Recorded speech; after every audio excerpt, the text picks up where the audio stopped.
চট্টগ্রাম চট্টগ্রাম চট্টগ্রাম।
সবাই কি বসে যাচ্ছেন?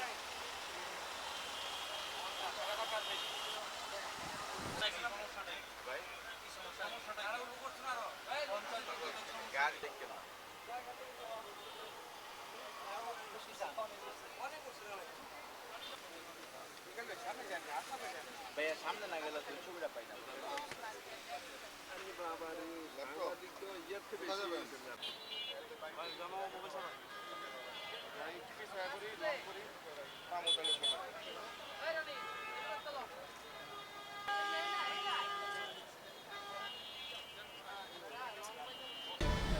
ঈদ উল ফিতর উপলক্ষে আয়োজিত র্যাব 11 কর্তৃক এই প্রেস ব্রিফিংয়ে আপনারা জানেন যে পবিত্র ঈদ উল ফিতর সমাগত, আর আমাদের অতি সন্নিকটে ঈদ উল ফিতর চলে আসছে।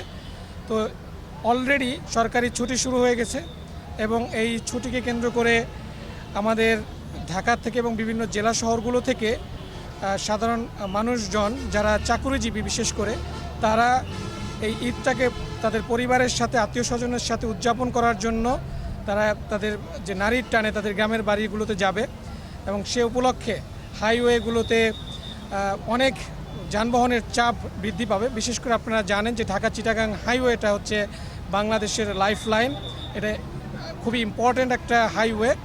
সো এই হাইওয়ের প্রায় 140 কিলোমিটারের মতো সড়ক, যেটা আমাদের র্যাব 11-এর দায়িত্বপূর্ণ এরিয়ার মধ্যে পড়েছে। সো এই মহাসড়কের নিরাপত্তা নিশ্চিত করা যেমন আমাদের কর্তব্য দায়িত্ব, এবং এই যাত্রীরা যাতে নির্বিঘ্নে তাদের গ্রামের বাড়িতে বা তাদের আত্মীয় স্বজনের কাছে যেতে পারে সে উপলক্ষে আমাদের নিরাপত্তা জোরদার করা হয়েছে। এই নিরাপত্তা জোরদার করার ক্ষেত্রে আমরা র্যাব 11 কর্তৃক আমাদের টহল কার্যক্রম অলরেডি জোরদার করেছি। আমাদের বিভিন্ন পয়েন্টে চেকপোস্ট করা হয়েছে।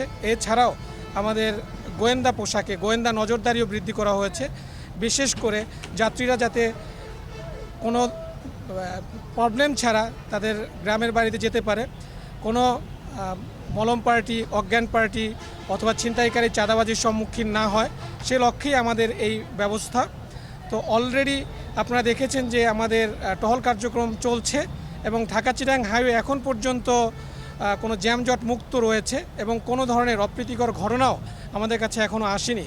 আমরা আমাদের ফোর্স সজাগ দৃষ্টি রাখছে বিভিন্ন পয়েন্টে। আমরা গতকালও রাতেও আমাদের বিভিন্ন অভিযান কার্যক্রম পরিচালনা করেছি, এটা চলমান আছে এবং এইটা ঈদের ছুটি শেষ না হওয়া পর্যন্ত চলমান থাকবে।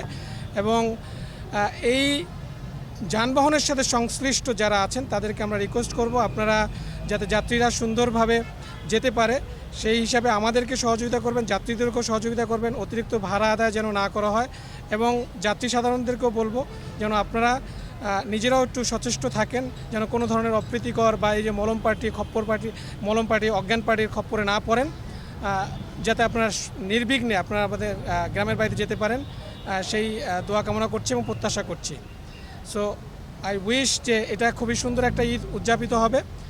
আমরা কোনো ধরনের অপ্রীতিকর ঘটনা ছাড়া আমাদের যে বিশেষ করে র্যাব 11-এর দায়িত্বপূর্ণ এরিয়া সেটা আমরা আমাদের দায়িত্ব পালন করতে পারবো এবং সাধারণ যাত্রীগণ তাদের আত্মীয় স্বজনের কাছে সুন্দরভাবে যেতে পারবে এই প্রত্যাশা করছি।